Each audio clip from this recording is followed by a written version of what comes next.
and they would have said Talking no. about politics as well. Obviously, you mentioned that there's like a cost of living crisis. Okay. Yeah. Okay. This is obviously am not terrible. affected by this, so I can't imagine that it exists. No, I read this week that it is obviously going to put 350 million people into food insecurity, which is their new way of saying people are starved to death. That's unbelievable. Right? It's Poor, terrible. yeah. Right? Yeah. It's just such a bullshit way of saying. But on the bright side, Here we this go. is kind of like a carbon tax, right? For the climate. Look, I'm not one of these climate crazy people who's going to jump over a gantry of the M25 and block up the. But you want people to be poor and die, so they pollute the planet like less. one, Is that where you're going?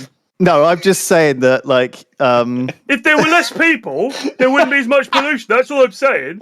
So what? No, hold on. My theory is right. The more people starve to death, the better it is for the rest of us left behind.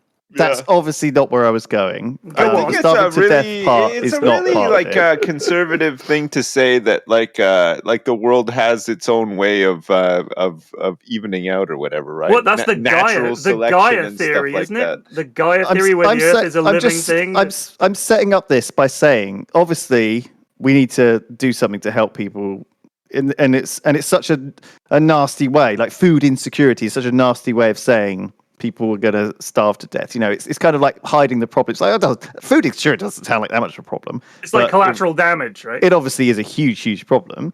My thing is that a lot of people who were before probably fairly wasteful in the middle class are now delaying putting their central heating on. They're using less energy. They're being much more conscious about the environment because of money, right?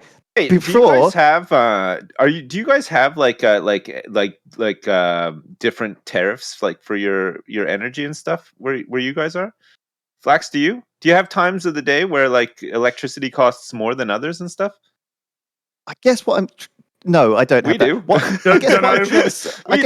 That's really interesting. I guess what I'm trying to say is that is this cost of living crisis going to be good for the environment? Is that like a side effect of things? You know, not obviously because people are dying, but because of starvation, if that's even a thing that's going to happen.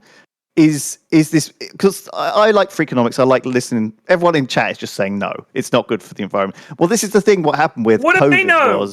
What do they know? They're sitting at home watching Twitch. That's true, chat. You don't know. Even worse, most of them aren't at home. They're not hiding even doing away like their a jobs. Squirrel in a bathroom at an office. Not even doing their jobs, lads. A bunch of either unemployed people, students, or layabout workers watching this, and apparently they know what they're doing.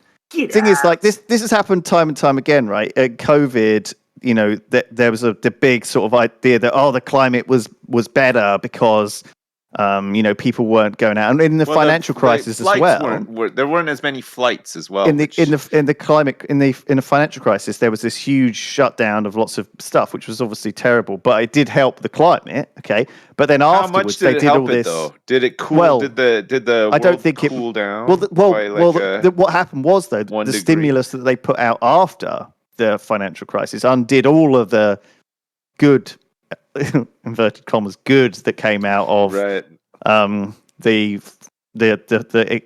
and I think it's a similar thing this year, and I just wonder, like, I don't know, because I'm fascinated by these like ideas that you think you know what, or think it sounds like something would be good for the environment, right? If everyone was using less electricity, they were wearing more jumpers, they were saving money, they were like, you know, not wasting as much. That sounds good, but in reality, does that actually lead to more pollution because food is like being made cheaper, or people are doing like what actually happens? Like, it's very I need Simon Clark to like look into this, because it often isn't the answer you think it's going to be. It's not, you know, people struggling is not necessarily going to help anything. You know, it might lead to slower uptake of, you know, environmental like power supplies and sources and stuff, people might start going back to burning like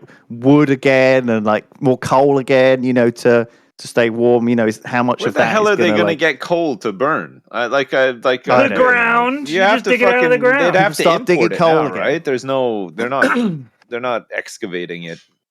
They still do. I'm not suggesting the people who are going into food insecurity. I'm chat. I thought they closed all the mines. Watching down. chat. Yeah. We still use coal. Just don't read chat. I don't know anything, chat. As you know, this is not the podcast for informed discussion. Right, it's the but you haven't. Hold on. You haven't me having been, weird theories about stuff. Yeah, and but that's asking it. you. You're not saying this is true. You're asking questions. I think that's fine. I think if you can't ask questions and say, what is the deal with that? And this is all very complicated. All and people I'm are like, no, you're wrong. Can't we see something good out of the cost of living crisis? Because it's all very negative, right, at the moment. I'm just saying, is there a bright side? Do you know what I mean? I'm trying to make a clickbait conspiracy theory that somehow this is going to turn out well. Thing as a stupid question. That's bullshit. There's a lot of stupid questions. There are. Like really dumb fucking questions.